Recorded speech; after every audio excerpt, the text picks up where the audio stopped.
ശബരിമല ശബരീശന്റെ തിരുസന്നിധിയായ ശബരിമല ശ്രീ ധർമ്മശാസ്താ ക്ഷേത്രത്തിലെ നിറപുത്തിരിക്കാൻ പരമപവിത്ര പുണ്യമായ അച്ചൻകോവിൽ ശ്രീ ധർമ്മശാസ്താ ക്ഷേത്രത്തിലെ പുണ്യസന്നിധിയിൽ നിന്നും ഇന്ന് പുലർച്ചെ 4:30 ആരംഭിച്ച പൊൻകതിരിൻ വഹിച്ചുകൊണ്ടുള്ള പവിത്രമായ ഘോഷയാത്ര ഈ വീഥികളെ ധന്യമാക്കി കടന്നു വരികയാണ്.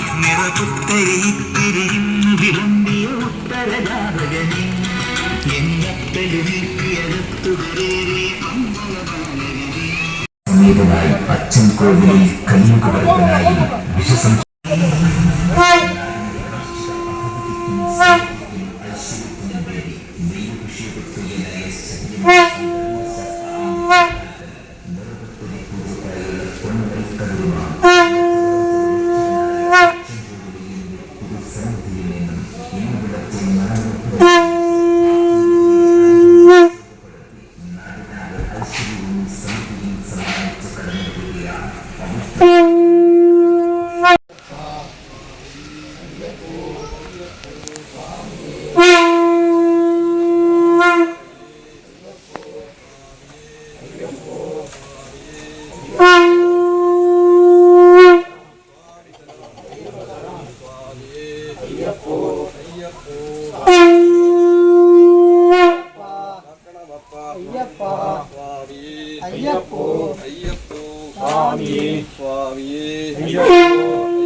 ബഹുമാന്യരായിട്ടുള്ള ഭക്തജനങ്ങളെ, അച്ചൻകോവിൽ ശ്രീധർമ്മശാസ്താ ക്ഷേത്രത്തിൽ നിന്നും 21 ക്ഷേത്രങ്ങൾ സന്ദർശിച്ച് ഇന്ന് ശബരിമലയിൽ കൊണ്ടുപോകാനുള്ള നിറയും പുത്തരിയുമായിട്ടുള്ള ഘോഷയാത്രയാണ് ഇവിടെ കടന്നു വന്നിരിക്കുന്നത്.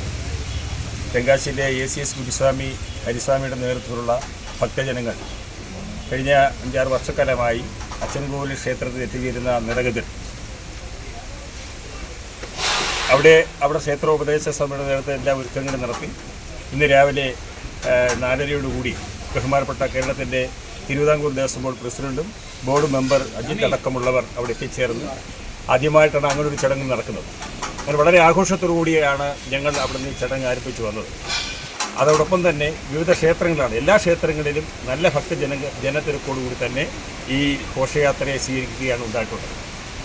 അത് തുടർന്ന് ഇവിടെ സൂചിപ്പിച്ചതുപോലെ ഊരാളിപ്പൂങ്കാവിൻ്റെ ഭാരവാഹിത്വമുള്ള അഡ്വക്കേറ്റ് ശാന്തകുമാർ അടക്കമുള്ളവരെ പറഞ്ഞതുപോലെ ഇത് ഒരിക്കലും ഈ ചടങ്ങ് നിർത്താതെ വളരെ ആഘോഷത്തോടു കൂടി ഇനിയും വരുന്ന കൂടുതൽ ആളുകളെ പങ്കെടുപ്പിച്ചുകൊണ്ട് കൂടുതൽ ക്ഷേത്രങ്ങൾ നമുക്ക് ശബരിമലയിൽ എത്തിക്കുന്ന തടസ്സമുണ്ട്, അല്ലെങ്കിൽ കൂടുതൽ ക്ഷേത്രങ്ങൾ ഞങ്ങളുടെ എത്തിച്ചേർന്ന് പോകാനാണ് ആഗ്രഹിച്ചുകൊണ്ടെങ്കിൽ തന്നെയും ഇത് പൂർവാധികം ഭംഗിയായി നടത്തിക്കൊണ്ടു പോകാനാണ് ആഗ്രഹിച്ചിരിക്കുന്നത്.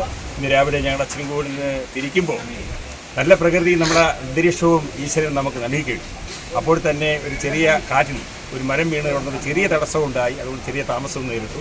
എന്നാൽ എല്ലാ ക്ഷേത്രങ്ങളും ഞങ്ങൾ നൽകിയ അറിയിപ്പ് കൊടുത്ത ക്ഷേത്രങ്ങളെല്ലാം സന്ദർശിച്ചു. അങ്ങനെ ഞങ്ങളുടെ ഏറ്റവും വലിയ മലയുമായി ബന്ധപ്പെട്ട് നിൽക്കുന്ന അച്ചൻകോവിൽ പൂങ്കാവനുമായി ബന്ധപ്പെട്ടുള്ള കല്ലേലിക്കാവിലെ ഇവിടെ എത്തിച്ചേരുകയും ഇവിടെയും നല്ലൊരു സ്വീകരണം ഞങ്ങൾക്ക് നൽകിയ ബഹുമാനപ്പെട്ട ഇവിടുത്തെ ഈ കാവിലെ ഭാരവാഹികൾക്കും ബന്ധപ്പെട്ടവർക്കും പൂജാരിമാർക്കും എല്ലാം അച്ചൻകോവിൽ ഉപദേശ സമിതിയുടെ എല്ലാവിധ നന്ദിയും കടപ്പാട് രേഖപ്പെടുത്തിക്കൊണ്ട് നിർത്തുന്നു. സ്വാമിയെ